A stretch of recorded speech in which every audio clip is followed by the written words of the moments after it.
हमारे इस खास सेगमेंट एक्सप्लेनर में आपका बहुत स्वागत है। मैं हूं आपके साथ शिवानी पांडे। एक्सप्लेनर में आज बात वोट फ्रॉम होम की। लोकसभा चुनावों की तारीखों का ऐलान हो गया है। 7 चरणों में पूरा जो चुनाव है वो होना है 2024 का। 19 अप्रैल से इसकी शुरुआत हो रही है, क्योंकि 19 अप्रैल को पहले चरण का मतदान होगा। पूरी प्रक्रिया 1 जून तक चलेगी। 1 जून को 7वें चरण का मतदान है और 4 जून को मतगणना होगी। ऐसे में बहुत सारे वोटर्स ऐसे हैं जो चाहते हैं कि वोट फ्रॉम होम का उनको ऑप्शन मिल जाए, यानी पोलिंग बूथ तक ना जाना पड़े और घर बैठकर वो आसानी से अपने मताधिकार का इस्तेमाल कर सकें। तो ऐसे वोटर्स जो ये चाह रहे थे, उनके लिए एक प्रक्रिया इलेक्शन कमीशन ऑफ इंडिया द्वारा लाई गई है, लेकिन इसमें शर्तें भी हैं। शर्तें ये, आप वोट फ्रॉम होम तभी कर पाएंगे या तो आप दिव्यांग हो या फिर 85 साल से ज़्यादा आपकी उम्र हो।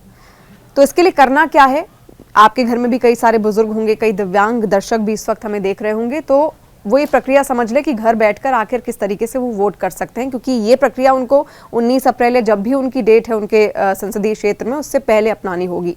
सबसे पहले आपको जाना है इलेक्शन कमीशन ऑफ इंडिया के ऐप पर, जिसका नाम है सक्षम ऐप। तो सक्षम ऐप आप डाउनलोड कर लीजिए, उसमें साइन इन करेंगे। उसके बाद तमाम जो आपकी डिटेल्स हैं वो उसमें मांगी जाएंगी। आपको उन डिटेल्स को वहाँ पर फिल करना है। उन डिटेल्स को फिल करने के बाद अपनी उम्र तो आप बताएंगे ही, दिव्यांग हैं या फिर नहीं ये भी आपको बताना होगा, और इसके साथ साथ आपको ये भी बताना होगा कि आप पोलिंग बूथ तक आखिर क्यों नहीं जा पा रहे हैं। उसके जो परेशानी है, जो कारण है, वो आपको वहाँ पर मेंशन करने होंगे।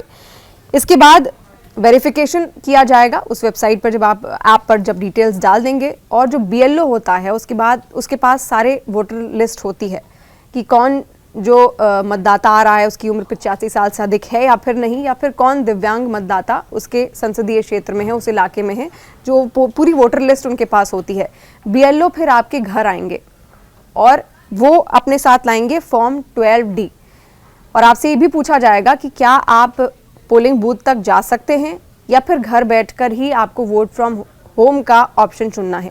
अगर आप ये कहेंगे कि आपको वोट फ्रॉम होम का ऑप्शन चाहिए, तो फिर आपसे फॉर्म 12D BLO द्वारा भरवाया जाएगा, और उसको जब आप भर देंगे उसके बाद आप घर बैठकर वोट फ्रॉम होम की जो प्रक्रिया है उसको अपना सकते हैं।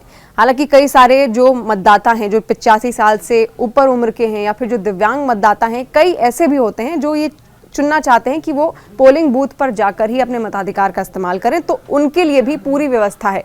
पहले तो वोट फ्रॉम होम का ऑप्शन उनके पास है, अगर वो घर बैठकर देना चाहें तो आसानी से दे सकते हैं, लेकिन फिर भी अगर उनकी इच्छा है कि वो पोलिंग बूथ पर ही जाकर अपने मताधिकार का इस्तेमाल करेंगे, तो वो भी आसानी से वो कर सकते हैं। वहाँ पर व्हीलचेयर का इंतजाम उनके लिए होगा, ट्रांसपोर्ट वगैरह की सारी सुविधाएं उनके लिए होंगी, ताकि आसानी से अपनी उम्र के हिसाब से वो जाएं और वहाँ अपने मताधिकार का इस्तेमाल करें और घर वापस लौटें। तो ये पूरी प्रक्रिया थी, ये आपने जानी।